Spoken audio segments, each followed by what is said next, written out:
Hey there YouTube. In today's video I thought I'd give you guys a little bit of an idea of one way you could possibly increase your ability to be able to do more yourself without necessarily having to have shop space.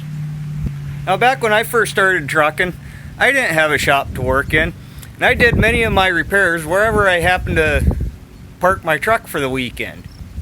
Now I wish I would have had a truck like this back then, but you know, back then I'd load up all my tools in the back of my pickup truck and take it out to the truck stop or wherever I happened to be parking my truck, and I'd do my repairs for the week, go home, get back in my truck, go back out to work.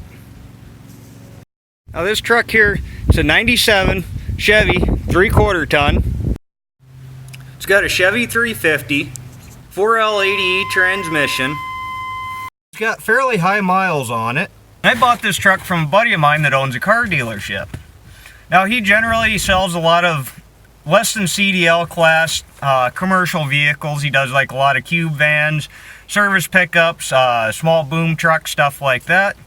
And he had picked this truck up out of an auction in Montana somewhere. I think that he knew that it had a problem with it when he bought it, and he got it to his dealership there and found that it had no compression on one of the cylinders. And so I ended up buying this truck from him for pretty cheap. I think it was about $1,000 bucks, $1,100 maybe, which is about probably what that service box is worth. I then got a junkyard engine for it. I think I paid about $350 bucks for a junkyard Vortex Chevy 350 engine, and I shoved that in the truck. So basically this is a truck that I don't have a whole lot of money in.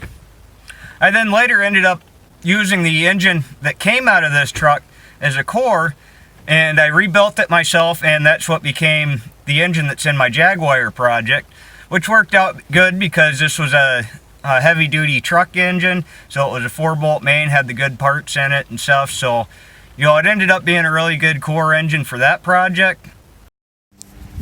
Now the service body that's on this truck's not necessarily an ideal mechanic's truck service body, but it does work quite well.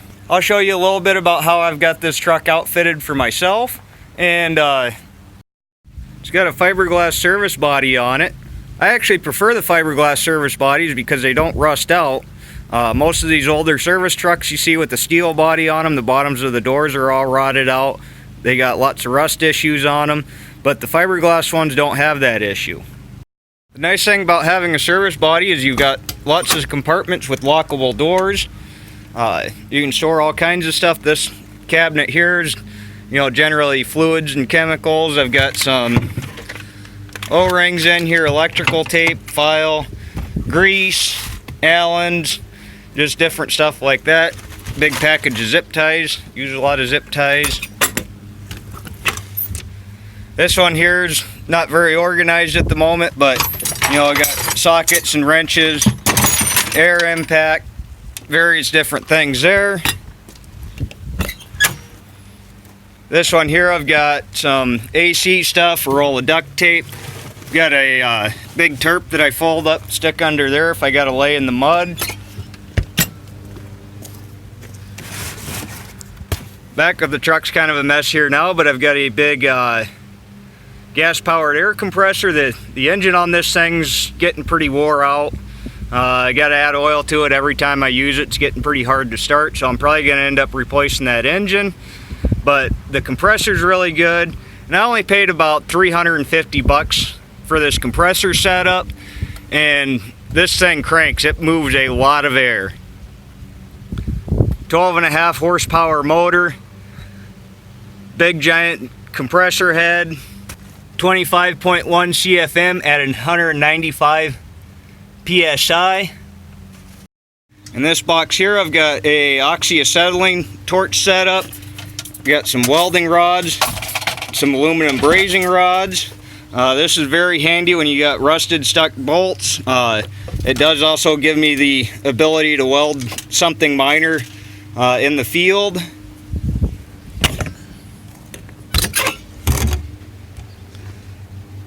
This box here is just more kind of assorted various different things. You got some rubber gloves and duct tape, airline fittings, some screwdrivers, files, hand cleaner, tire patches, some AC fittings, test light.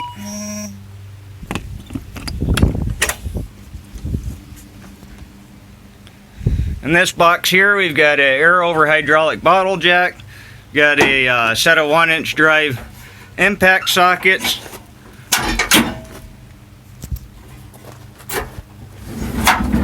this whole drawer pulls out, got a 1-inch drive impact, various sorted hardware, some tail lights, tire spoons,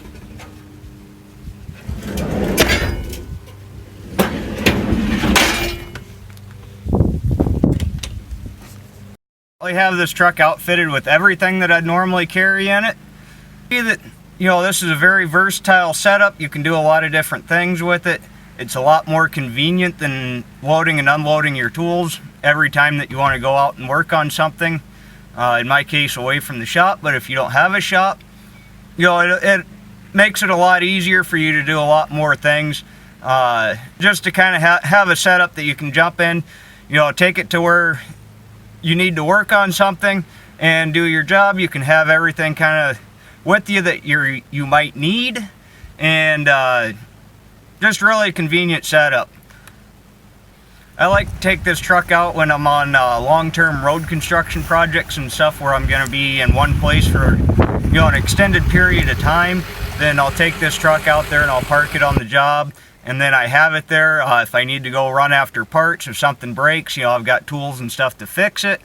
I use it a lot, just little things around town and whatnot, or I might need to work on something away from the shop. I just jump in this truck, I take it out to wherever I got to work on something, and most likely I'll have everything that I might need. It's just a very convenient thing to have, and you can get these trucks cheap. Generally a truck with the service body on it, typically sells for a little bit less than what a comparable truck would sell for that has a normal pickup bed on it. So if you keep your eyes out, find a good deal on one, it's a very worthwhile thing to have. And I thought this video might give some of you guys some ideas you hadn't thought of before, and some ways that you could increase the capacity of what you're capable of doing. Anyway, guys, I hope you enjoyed the video. Be sure to like, comment, subscribe down below. Thank you. Have a good day.